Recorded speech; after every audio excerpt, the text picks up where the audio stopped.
everyone. Welcome to the Girl Take No podcast. I am Shaunie Sanders, your host. And today I have a really good show with me today. We're going to have a lot of fun.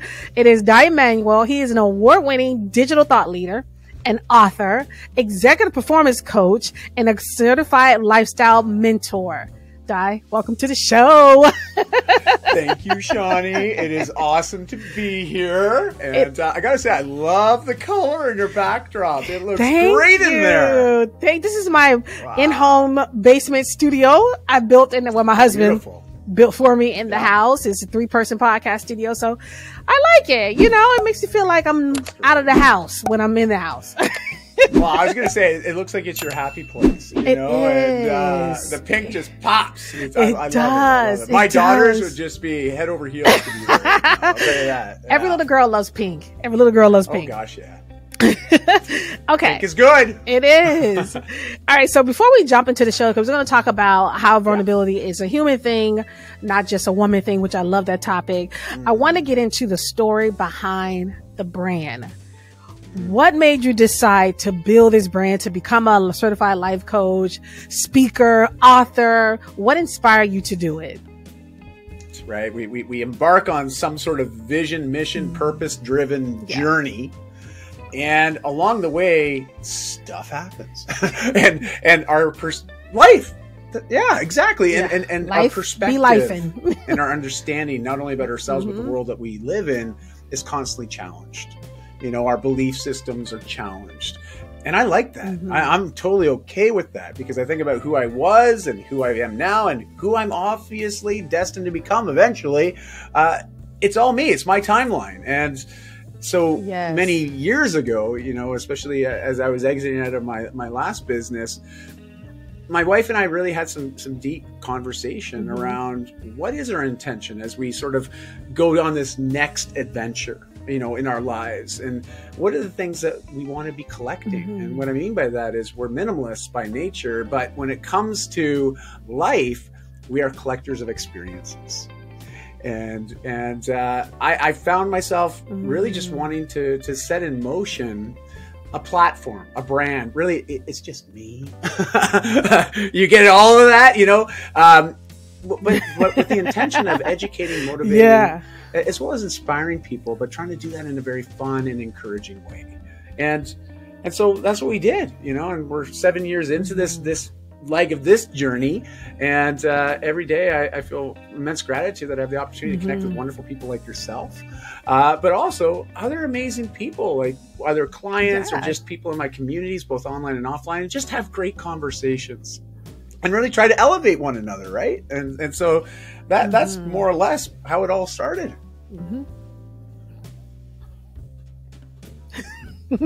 I like it. I like it. So let me ask you, did you always see yourself as an entrepreneur, or is it something you just kind of fell into? How we all learn. And, you know, for those listening and watching this, like, really think about some of the lessons that you've learned in life and think about how did you learn those? And if we really get honest with ourselves, it's mentoring and modeling.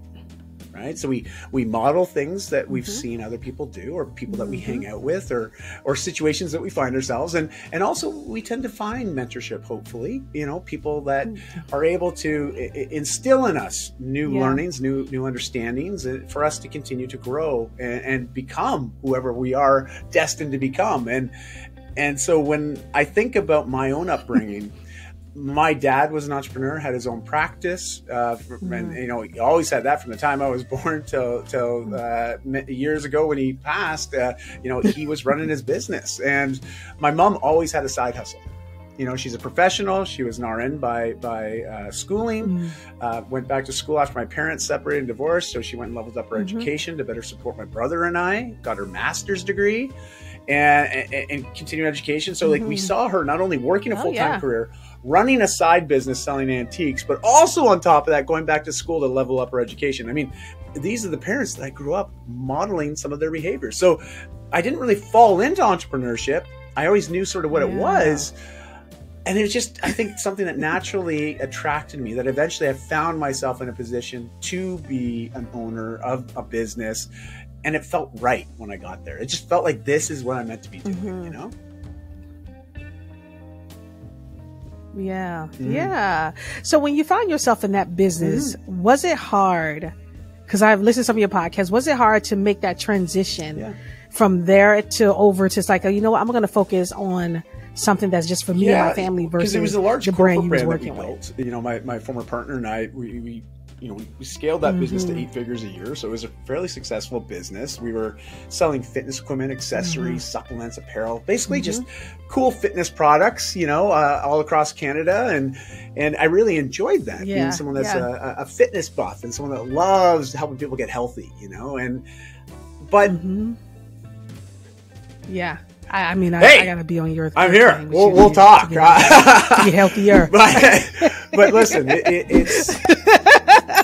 I guess for me, it was recognizing that retail is very challenging. You know, as I sort of allude to some people, it felt like I was putting on the boxing gloves every day and lacing up to go in the ring. You know, like it got to a place where I just wasn't having as much fun and wasn't feeling as fulfilled. And I think a lot was largely due because I had gone through some big drastic changes myself personally, as a man, as a father, as a husband, you know, as a community leader. I was navigating some pretty significant changes. And that's, you know, what my TEDx talk was about a couple of years ago, was specifically about that pinnacle moment where, you know, my wife challenged me and asked me a simple question, you know, am I being the type of man that I'd want to marry my daughters? And it was a hard question, Shaunie. Like I wasn't ready to be asked that at that period of time, because I was abusing alcohol, which also led to me doing other things I'm not proud of. This is 14 years ago. I was a very different person back then, but at that time I was running a business. I thought this is what I was meant to be doing. And after that question, everything started to shift, and I started questioning what I was doing. And so it took a few years to get to a place where I finally had the confidence and the courage to say, you know what? I'd like to go pursue something I'm more passionate about, something that draws me, that I feel more connected to. But I didn't know how I was going to get that started. I didn't know when it would start. I just knew that it was something I wanted to do. And it was scary. Okay, it is. It's scary to close a chapter and then to start a new one, especially if we're not clear on where that new chapter is going to take us. So it was hard. But, you know, change can be hard. But very often it's worth it, isn't it? Yeah. It is. It is. How much, you know, because fear, you know, when you think about change and you think about jumping to something else, fear holds a lot of us back. Like we're so afraid of just that unknown. You know what I mean? Although we know it'd be something that would be more fulfilling for us, we're so afraid of that unknown. How did you jump past that fear and just like, you know what, I'm gonna push past this and I'm gonna do it anyway? Really boils down to when you think about our lives, right? And I don't think anybody is immune to feeling fear at some point in their life, you know. And I'm sure when we come out of the womb, we're feeling it. That's why we start crying, right? Like it's just, it's like, put me back, you know, like, But what is this place? You know, fear is a very real response. I mean, it's in our DNA. You know, it's meant to help us survive. Now, what we survive today is very different than what we used to have to survive 2, 3, 5,000 years ago, right? The world's very different now. And so we have to think about the fears that we have, rational or irrational. And when I started to categorize this fear of the unknown as far as switching careers, you know, some of the fears that I was feeling were very irrational. And what I mean by that was, well, what if I don't find any other career that, you know, pays me and I can't support my family, you know? Like, I guess that could be rational, but when I actually started to lean into it and think about it logically, I realized, well, no, I'm a very capable person. I'm very employable. Like, I can find work. What's the worst that can happen? Because I started thinking, well, what if I go out on my business on my own? I start to head down this new path. Like, I write a book. I want to be a professional speaker. What if nobody wants to hire me, right? Like, you start thinking about all these what ifs. Yeah. And here's the crazy part. All these what ifs, 99.9% of them never actually happen. You know? And that's what I mean by the rational versus the irrational. We have this sort of reptilian part of our brain that is very emotional. And it just is automatic in its responses. And it, when you start to understand the brain science and how it works in all of us, we start to realize that some of these fears we have, they're probably not real. They'll never actually happen. So why hold ourselves back, you know? Yeah, we do that because we tend to go directly to the negative versus what if it actually works out? You know what I mean? We never think about that when it works out. It's so funny. When I started this podcast, I'm working, I still work full time in tech. And so I was on a walk with friends and we was talking about joy. The things that brings you joy in your life. You know, as parents, sometimes we will say, oh, my kids bring my joy. My spouse bring me joy. And I said, no, I'm thinking about that joy that's just for you. That thing that really, truly brings you joy, which I feel like a lot of us lack today. And when I started doing the podcast, because I used to do radio with Sirius LI Radio before they merged with XM. And so I was like, man, I really used to love that. I really enjoyed it. It made me feel fulfilled. I felt like I was telling other people's stories. I felt like I was able to tell my own story. And I want to get back to that joy. And so now I try to tell people, you really have to find that thing that brings you joy. Because we walk around this world so much unfulfilled, being very unhappy, especially in our jobs, afraid to leave that job because of the quote unquote security that we believe it brings us, which it doesn't really bring us that security. But the joy is so important. And then when I hear you talk about how you made a transition and how you wanted something that's really fulfilling, it just really makes my heart sing, because I'm like, I wish we all could have that type of thing and be, fearless in that way and be vulnerable. That's a part of vulnerability too. Stepping out there. Like if you've been on a date with somebody, you have stared fear in the eyes and said, not today, yes. Because honestly, I think we'd all just stay at home and sit on the couch by ourselves if we let fear take hold. And even learning to walk, right? As cliche as it sounds, but those first few steps that we take in life, it was us overcoming fear of falling, right? Fear of failure, right? Fear of the unknown, which are some of the most common fears that we face daily. All right. But we don't have to allow that fear to hold us back. In fact, I was someone that grew up with a lot of social anxiety. Yeah. I was morbidly obese as a teenager, very unhealthy. And due to that mental health challenge that I had back then, I was limiting myself, limiting connection with others. I found myself regressing and being very focused on video games and on movie watching and eating certain foods that gave me an emotional boost, but weren't necessarily healthy options. Like I wasn't saying, hey, pass me more salad, please. It was like, no, I'll take another round of dessert, please. And because of that, I just was very shy when it came to speaking in front of people. But many years ago, especially as I was transitioning onto this new path, I realized I had a message. I had something I wanted to share with the world. But I was afraid of speaking in public. I was afraid of talking to large groups. I was just afraid. And I knew that was going to be a fear I had to overcome, or at least challenge in a way that I could still function even though it was there. And so I found a group called Toastmasters. And yeah. Oh, there we go. Great. So, I took Toastmasters in high school. It's amazing. For those that don't know what Toastmasters is, it's a non-profit organization that is global. It's all around the world. It's wild. And it's just volunteer driven, but it's people coming together to help themselves become more effective at communication, but also develop leadership skills. And, they meet people where they're at and they have a wonderful curriculum. It's very inexpensive. I actually think it's the most undervalued curriculum in the world. Because my annual dues is like $150 a year. That's all I paid to be a part of a club. And, but what I got out of that value, honestly, I'll spend the rest of my life trying to repay them. And that's why it's so, when you meet people in Toastmasters, it's almost like you feel like you're part of a cult, okay? Because they're all in, right? They're all in. They're there to help people. They're very kind and supportive, and no one's being paid to be there. And you're like, what drugs are you on? It's wild. But I learned how to channel that fear into a positive energy that allowed me to stand in front of a group, share a message, make an impact, and feel great about it. Not to say the fear's not there. Like, listen, my palms get really sweaty. My heart rate starts racing. I start thinking about, oh my gosh, do I have gum on my shoes? Like, do I have something on my face? Like, all those things are still there. But I've just learned to channel that fear into something positive. And I think that is the goal that we're all looking to achieve. And what we'll find is it just comes through experience, But you got to start somewhere, right? You got to start. Yeah, it does. Yeah. You got to start and you got to be fearless. So we can say that Toastmaster help you craft your story, be able to vulnerably share your story, you know, publicly, because that's what it did for me. Helped me, you know, teach me how to speak publicly. And I'm still doing that. And that's why I can tell you worked in radio. And look at the podcast. Like, you're a pro, Shaunie. I can just say, I just want to say, you're a pro. Yeah, go on. Continue. I'm trying. I do have aspirations one day of doing a TED Talk, like a TEDx. And to be someone that has done it. So how did you get there? What led you to being able to do TEDx and then being fearless to share your story?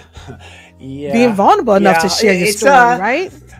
Listen, I'm a big fan of visualization. And one great visualization exercise are vision boards, you know, or for me, it was thank you. Me too. But for me, I found that I'm more digitally inclined, especially because our family was traveling for an extended period. So traveling with like pieces of paper or notebooks and all that, it just became more stuff to lug around. So I veered to more of a digital vision board where it became my screensaver and my backdrop on my desktop, right? So I'd see it all the time. Oh my God. Did you do that? Oh, good. So this is mine is on my screen right now. Point, you see it every day, and you're looking at those things. Doing a TED Talk was always one of those aspects of my vision board. And so it was always front of mind that I wanted to do that because TED was so impactful in my own life. Like just over the last 20 years, just being constantly inspired and taught new things and indirectly mentored by the content that being put out.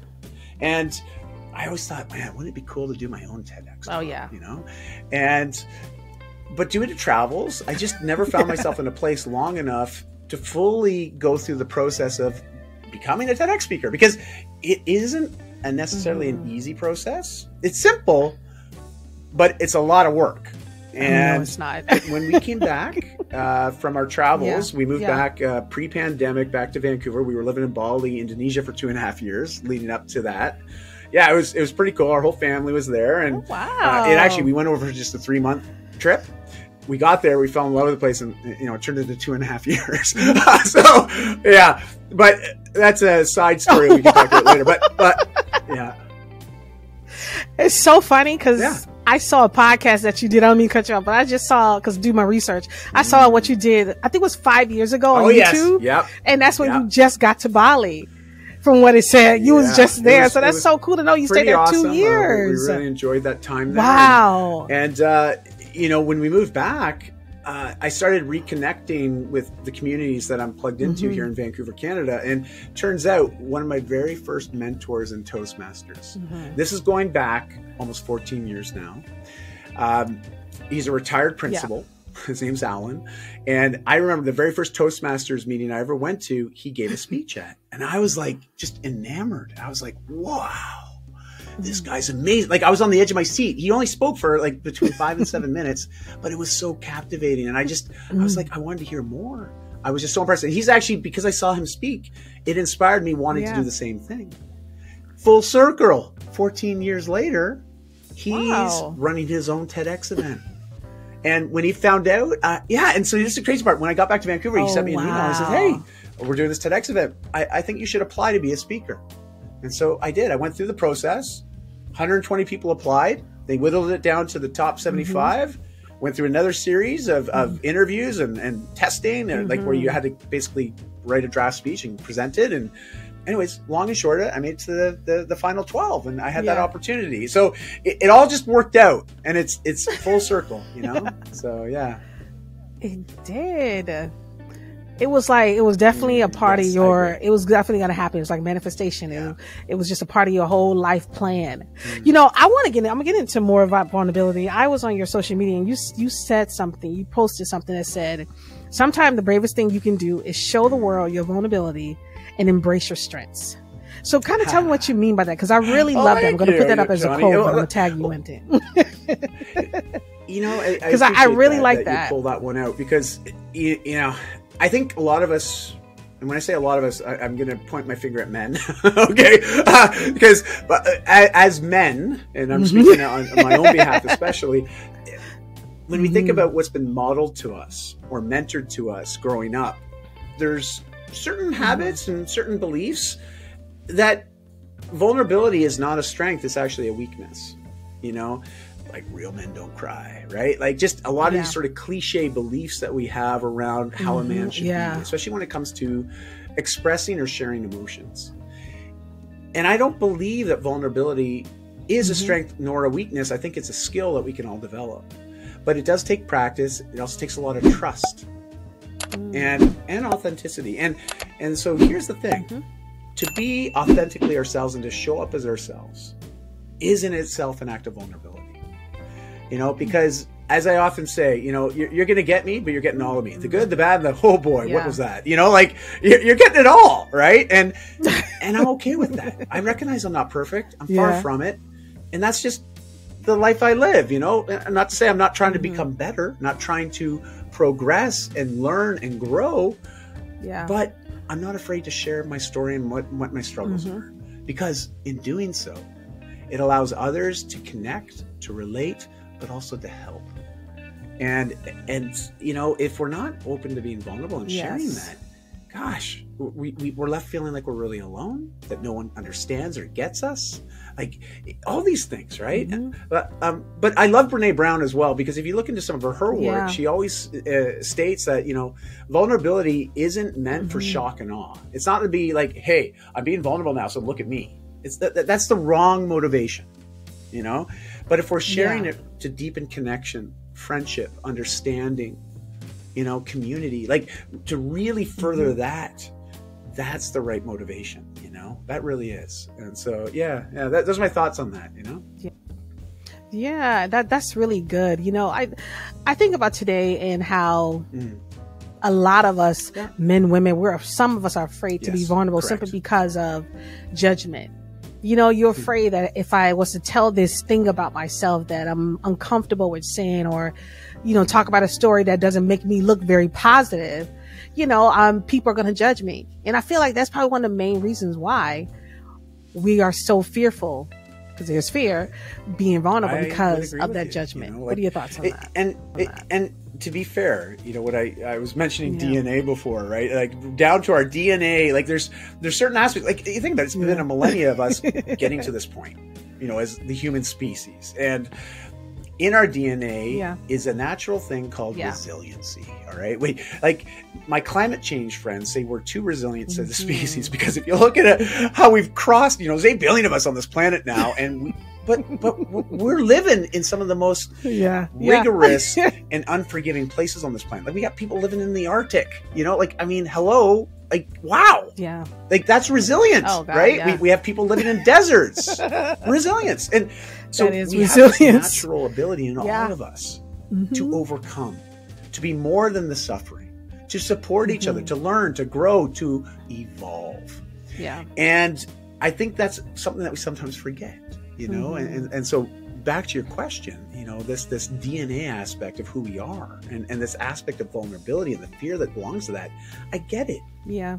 I get it. And I think, you know, we all have a bit of fear when it comes to that act of being vulnerable, because we're afraid of being taken advantage of, or of someone judging us in a way that puts us down, that holds us back, that makes us feel less than we are, like we're not enough. And if we honestly think about why do people pass judgments, it's our way of categorizing things, to sorting information. I mean, our brains get 60 to 80,000 ideas in it a day. Like, can you imagine if you had to sit there and say, oh, there's another idea. Oh, there's another idea. Oh, like, we would never leave our bed. We'd be stuck there just recognizing all these thoughts.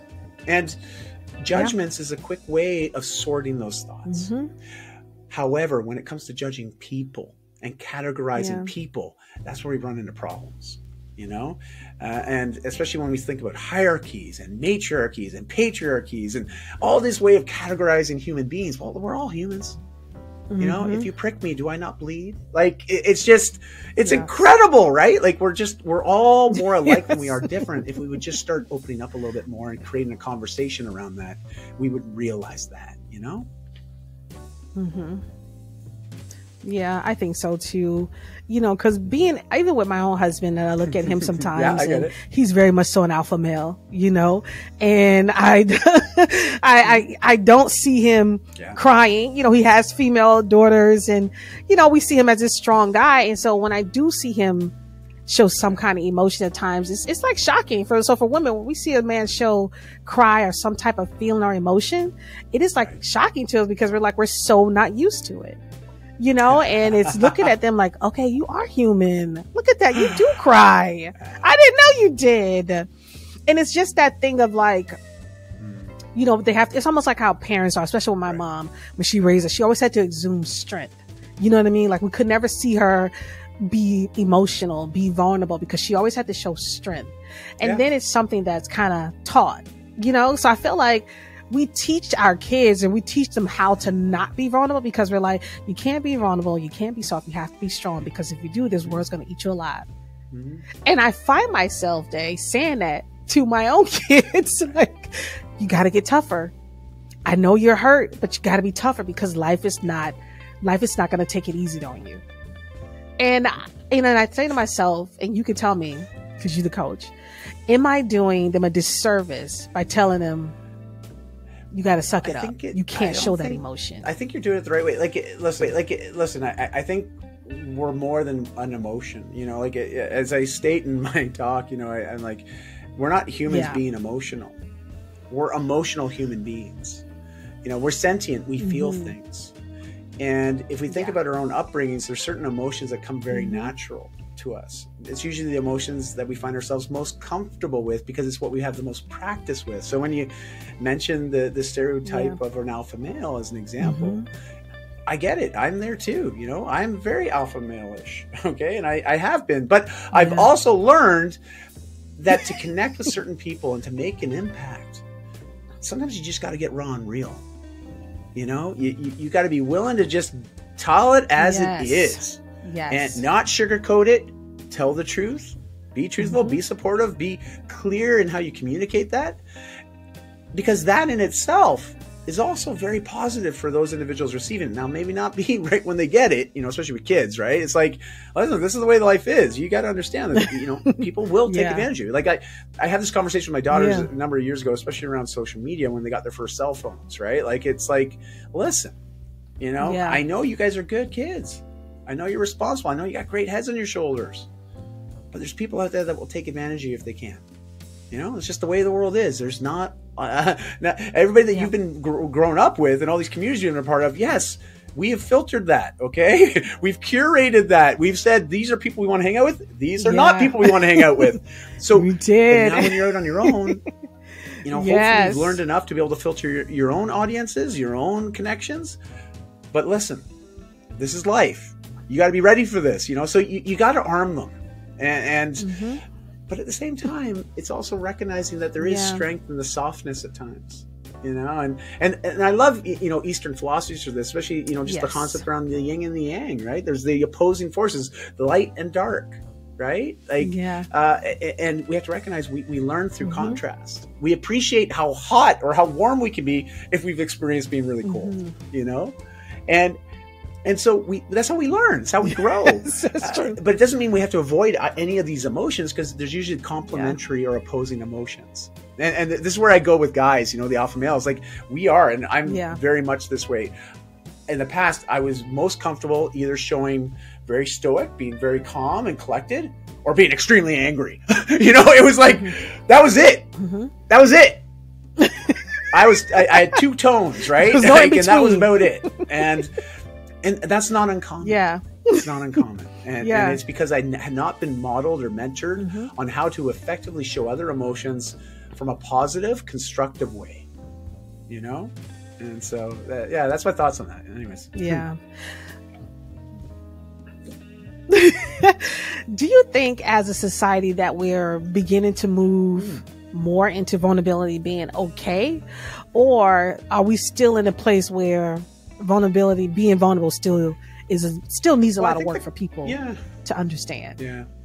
Because in some places you look at social media, it's like some people are coming out, they're telling their story, they're being vulnerable. I like to think the pendulum's swinging the right way, you know, and I think the trend is definitely becoming more inclusive and accepting. Not necessarily going to say less judgmental per se. It depends on the pockets that you're looking at, especially around political beliefs and some other things like that. You know, like there's there's a lot of conflict there still, and disagreements. And, but I think when we are able to say, hey, you know what, my idea or my belief may not be accurate. Why don't you tell me what your belief is so I can learn more?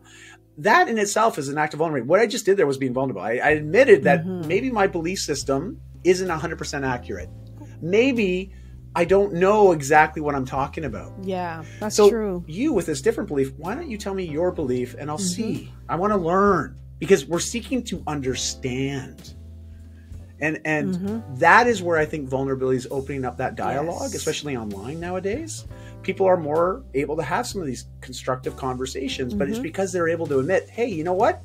Maybe my perspective can change or be shifted a bit, and but unfortunately there's a lot of groups out there that are like, no, this is what I believe.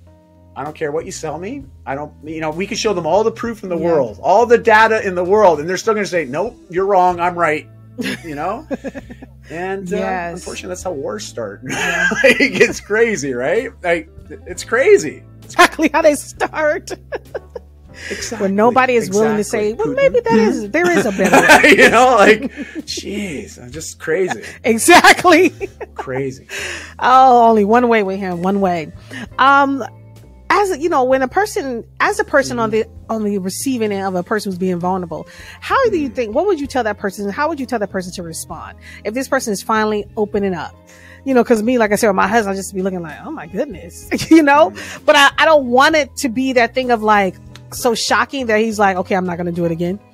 I want it to be a place where he feels comfortable with being vulnerable. Cause I like to see more of that pulled out of him versus just this man that's just like, yeah, no, we doing it this way. And no, I don't do it like that. And my son is not going to do it like that either. That type of thing. So what can I do to help him be more vulnerable? Or is that just something? Well, there's two different sorts of schools of thought around this. And because we're addressing sort of the male-centric conversation on this side of the conversation, I know that finding men's groups can be very helpful with exploring how to be a man and be vulnerable and yet strong, confident at the same time. Okay? Because they aren't mutually exclusive. You can't have one and not have the other. You can be all that. Okay? But I don't believe that a lot of men believe that. Okay? So finding an environment that's safe, where you feel connected with the others around, you feel safe to be able to start practicing, developing this skill of opening up and sharing what we're feeling, and I'm not saying like break down having a bawl session and a cry session. Hey, if that's cathartic for you and it helps, sure. I'm not here to say don't do that, but I don't want people to get the wrong idea that that's what I'm referring to. I'm just referring to creating a group of men to come together, much like a brotherhood, to be able to talk to one another and help each other develop certain skills, but also talk about the things that are stressing us out, the things that are creating the anxiety, the things that are keeping us up at night. But most of the time, men-to-men interactions, we always want to put the strong face on. We want to be like, no, everything's great. Everything's good. It's like, how you doing? Oh, I'm fine.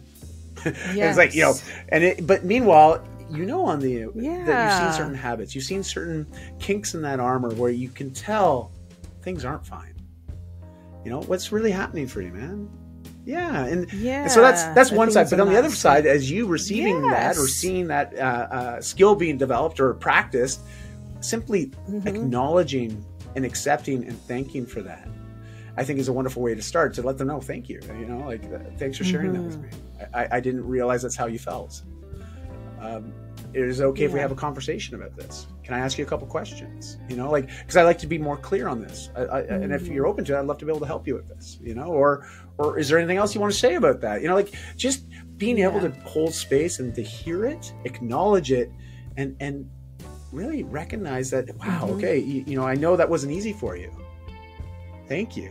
It's a wonderful example for our kids, as a father to a son, what you just, what our son just witnessed you do is so invaluable, because you've shown them that there is strength in actually speaking your truth and sharing what really matters to you, and you didn't have to break down crying or anything like that to do it. Because again, I know there's gonna be certain men listening to this. They're like, "Whoa, man, I'm never gonna cry in front of anybody." I'm like, okay, that's not what I'm saying. You're missing the message, right? So, again, Yeah. Okay to be vulnerable, to show some feelings. You know, I was watching something on TV yesterday. I was watching Love is Blind. I'm a reality TV junkie. And the guy said something on there that I thought was, you know, very interesting. He was like, the one guy was talking about his feelings and how he felt about a young lady and getting very emotional about it. And the guy's like, you know what? We have to be able, as men, we have to be able to be okay with telling each other that we love each other. He said, you know, there's so many friends I've had that have gone and passed on now that I wish I would have just said, you know what, bro, I love you. You know, and I wish I would have said it. He said, but I didn't say it because you don't want to come off like, oh, you're being soft, or, you know, they're looking at you in a certain kind of way. And it's like, as women, we say that to each other all the time. Like, hey, love you, girl. See you later. It's so easy for us to do it. Why is it so hard for men to say that to their other good friends? Not practiced or demonstrated regularly, or even a little bit, right? It seems like something very foreign, like something weird, right? Like, what does weird mean? Well, it's just something out of the ordinary, right? But I think if we started to normalize it, where it became something that we do truly from a place where we authentically feel it.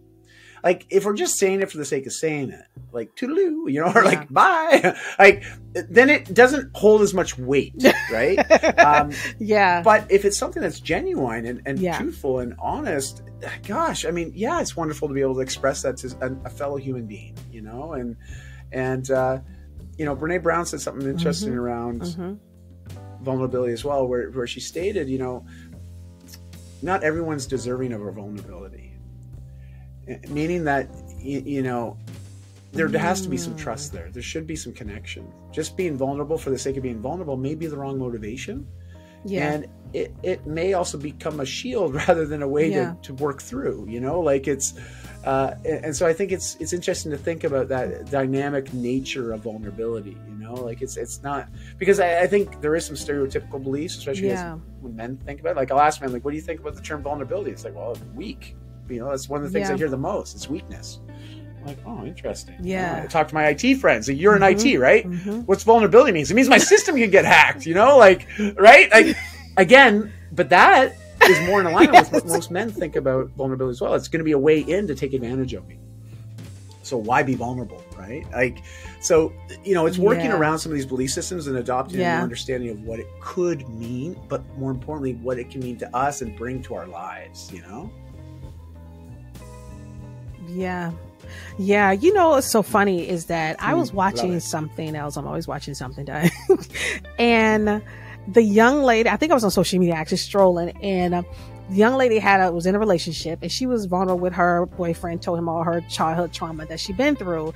And she said that she regret being vulnerable because when you made that comment about not everyone you deserve to be vulnerable with, she said that I won't be vulnerable with anyone else again, simply because when we got into an argument, he used all of those things against me. He threw all that stuff in my face. And she was like, now I feel like I would never be vulnerable again with another man. And I feel like a lot of single women adopt this mindset of, I can't tell him everything because he might use it against me, to either throw in my face or they either think I'm accepting of a certain type of behavior. What do you think of? What's your thoughts on that? Fair. I mean, it's a fair statement. There is a little bit of risk anytime we're vulnerable, right? Like, we have to put a lot of trust and faith in that individual to honor it and to be integral about it, and not to misuse it or use it as something as leverage to take advantage of us later, right? Like, and that's why I also stressed before, you know, if there's a man out there and he's listening to this and he's like, man, well, that sounds great. I do feel the need, like, I want to have deeper connection, especially with my fellow male friends. But I need to find a space to start to develop this, you know, to get more comfortable with just being vulnerable. So having that safety is important, you know, because there is always going to be a risk that someone could take advantage of that vulnerability, for sure. Okay. But getting into a relationship, telling somebody you love them for the first time, like, hello, that is super vulnerable. And relationships don't always last. So you might get hurt. Would you rather never get in a relationship? Like, that is sort of how we limit ourselves by not fully adopting this positive view or a more constructive view around vulnerability, because there's so many ways that we exercise vulnerability every day. But I don't think people think about it that way because it's so normalized, right? Like asking someone out on a date. it is rather normal, but it's intimidating as all hell, you know, like, because she might say no to me, right? And oh gosh, I'll be crushed. I don't think I'll ever be able to do this again. And, you know, the fear factor boils into that. I mean, this is just life, and life is dynamic, and there's a lot of moving parts, right? But I just know that once you start to adopt this positive relationship with vulnerability, or at least a more positive relationship than maybe where it's at, you'll find that life can be much more fulfilling, also much more full, you know? Yeah. Yeah. It is. And much more free, you know? You release those weights off of you.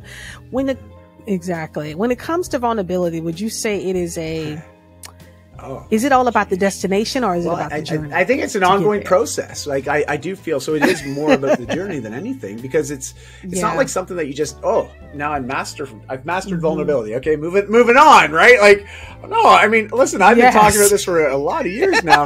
I ain't anywhere near mastery. Okay, but I know that I'm much more open when I talk to my daughters now. I know that I can sit in that feeling of being uncomfortable in some of those tough conversations I have with my wife, you know, and I'm able to sit and hold that and be it, and not want to run away like I normally would, because I want to avoid conflict. I don't want to have this uncomfortable conversation, so I'm just going to leave, which was my normal habit, you know. And so I do recognize that, you know, as we start to adopt this more and practice it more, we become more comfortable with it. It becomes a little bit less intimidating, less fearful, if you will. But it's not to say that you won't be in situations that you still feel fearful. Okay, that's just the way it is, you know. Like, but we can all learn, and we can all adapt, we can all evolve, we can grow. Like, just think about, you know, anyone that's listening to this right now. Like, just think about your own life and your timeline. I mean, how many big milestone moments where you've seen your life, it could have gone left, but you went right, or you went right when you could have gone left, you know, or you could have stopped when you kept going forward. Like, those little micro decisions ultimately brought you to where you are right now. And if you think back, how many of those micro decisions did involve an act of being vulnerable to some level, you know, because there's always a fear aspect there. There's a concern that if I do this, what if it's the wrong choice? But yet, look at where you are. You know, look at all the great things. Look at the children, the relationships, the career, the production. You know, like, just look at your life. It's because you made those decisions. You know. Those decisions just to be vulnerable. Let me ask you this one question too, though. Do you think it's easier for men to be vulnerable with their daughters? I think when they're younger, yes. Their wives, or I their think when they're younger, is it easier to show when they're that? younger? Yes, I'll admit. You know, as my girls were going into their teen years, it became a little bit more uncomfortable at times, because also some of the nature of the conversations, they did mature. Oh, you know, and it's sometimes topics that I might not be very comfortable talking about. You know, but at least I'm able to navigate that now, and maybe I don't go super deep in the conversation, but I can at least acknowledge it and not run away from it or avoid it. You know, so I don't want to go out on a limb here and say, it got way easier.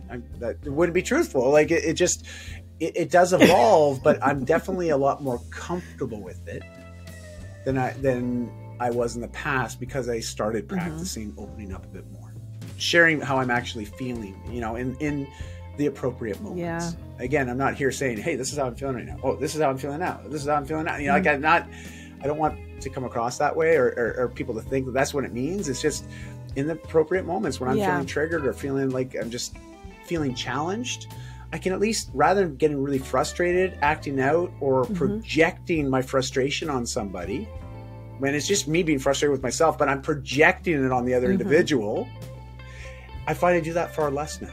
I'm able to say, hey, this is how I'm feeling based on this right now. I'm sorry, it's not you, it is me. I just need some time to process this, you know, or I need to take a step back and just think about this, and then I'll come back and have a conversation on this. Are you okay with that? Great. Awesome. Again, that was me just being vulnerable. I didn't go into a lot of detail. I didn't explain why I was feeling that way, but I wanted to express, this is how I'm feeling. I need a bit of space. Are you okay if we come back to this later? You know? And so those are things that I'm able to do with my daughters, my wife, with friends now, communities, you know, like, and it's okay. I actually feel really good for it, you know, like, I don't feel like I'm harboring stuff anymore, right? Or packing along some of these negative emotions, because I do unload it. I don't just think about it and act passive aggressively on people now, you know, like, so anyways. Yeah. I think vulnerability is growth. You know, I really do. I think as a man, as a human, if you're able to be vulnerable, that just shows your growth in life. And I think that's super important. I think I have a lot to learn more when it comes to being vulnerable myself and being able to speak more, tell my story, or just being vulnerable with my husband too, you know, because as a married couple, sometimes you still feel like I gotta say, you know, I gotta protect myself in some ways. And I know I'm not supposed to have that mindset because I'm married and I should just be like, you know, but it's still making that transition. It's so funny because we'll be married 5 years tomorrow. And I'm like, thank you. It's still making that transition and being vulnerable, and for the both of us to be vulnerable with us, but being able to give him a space where he can be vulnerable, I think is important for me to start really adapting to. So I appreciate this conversation with a vulnerability. What tips or strategies you can give someone to help them that they can take maybe daily to get on the journey of becoming more vulnerable? You know, like just even expressing maybe something that intimidates you. You know, like we're I shouldn't say, I don't want to generalize this, but I think life gives us plenty of opportunities to try things for the first time. And when we try something for the first time, there's an intimidation factor, okay? Especially depending on what is the nature, or, you know, is it dangerous, right? Like I think about sport as a prime example, picking up a new sport, right? Some of those sports require a certain amount of skill. And if we don't have the skills yet, does that mean we don't try? Well, no, I want to try it, but there's some fear there, you know, but sharing with the instructor, sharing with our friends, you know, like, listen, I really want to pick up surfing, but man, I'm scared of drowning. You know, like, this is what it was like in Bali for me, right? I'm like, okay, that looks like a lot of fun, but every time I try, I just get hammered by those waves. I end up under the water and I get tumbled around, and I'm like, I don't see how this is fun, you know, like, but I was able to express that, you know, and actually make light of it, you know, because I was laughing at myself too. I'm like, gosh, I know this is a completely irrational fear. I know there's lifeguards here. I've got my surf instructor that I'm paying by the hour to teach me how to do this. Like, I'm in a safe environment, but I still feel afraid, you know, and so I make light of it, you know. I acknowledge the stress there. I acknowledge my anxiety, but at the same time, I make light of it, and it actually diminishes the fear factor for me. So that's just one beautiful example I can give for people to just start, you know. Don't be afraid to express our concern when we're trying something for the first time, you know, or maybe doing something that's going to involve a lot of our skills we've developed through our life, and there's still that concern of making a mistake. Well, letting people know, listen, I'm going to give it my best shot, but who knows how this is going to go? Here we go. You know, like, again, a little act of vulnerability, you know, and that's a wonderful way just to sort of dip your toes in the water. Yeah. And then as the woman, it's up to us to be more receiving, you know what I mean? And be more understanding. Like, what advice would you give as the woman on the opposite side of that I think it's alpha male trying to be vulnerable? Provide, you know, hold space, be present to hear, to understand, and to acknowledge. And then just simply ask, would you, you know, I'm trying to think about my wife and myself, right? Like, there's times when I want to vent. You know, like there might be a period where I'm feeling really frustrated about something, say in my business, right? And I'm like, gosh, I just feel so frustrated. I feel like I got this bit of a block or something that's stuck. And I'll go to my wife and I'm like, listen, I need to vent. You know, and she's like, okay, do you want me just to hear you, or do you want me to give any advice? And I'll be like, listen, I just need someone to hear this. I don't need any advice. I just need to get this off my chest. She's like, okay, great. And she'll just sit there and take it, you know? And she's like, is there anything else you want to say about that? You know? And great. No, good. Thank you for that.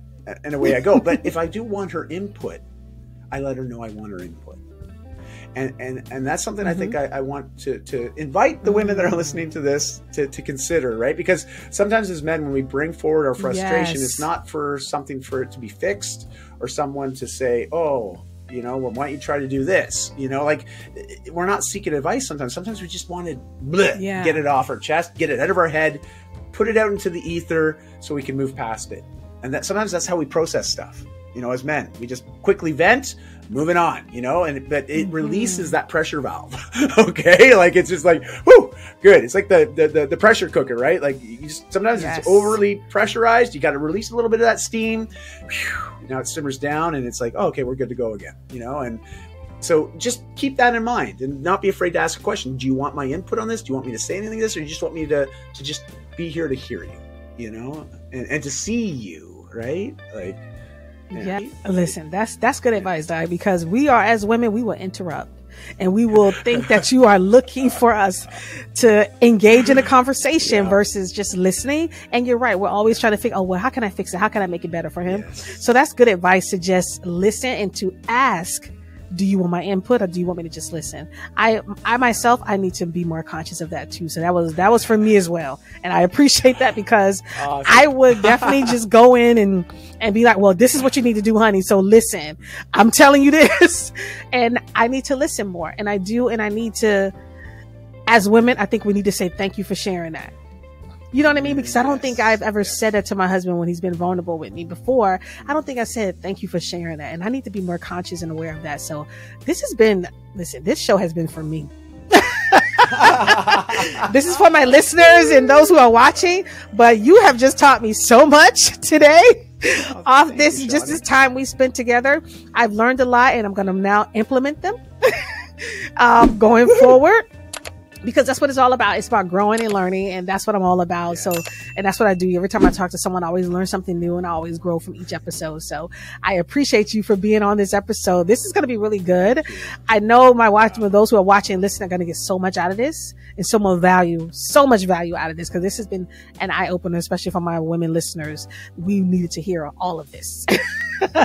Thank you, Shaunie. Well, it's been an absolute pleasure connecting with you, and thank you for allowing me this opportunity to connect with you and with your listeners, your audiences. And yes, listen, I love these conversations, and I just appreciate you and all the time and energy you put into creating this. Like, I know it takes a lot of work. It does. Thank you. Honestly, thank you so much for this. I feel very grateful to have met you and to have this opportunity. So thank you. Listen, I will be hitting you up for some more questions, and because I need some coaching.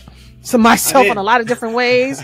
And I would love to have you back on talk about Matt, because I love the fact that you're still dating your wife. You say that. And I love that too. So we can have a whole show about that too as well. I'm in. You say when, I'll be there. All right, guys. Listen, thank you guys so much for watching and listening. I am Shaunie Sanders. This is the Girl Take No Podcast, and I will see you guys next time.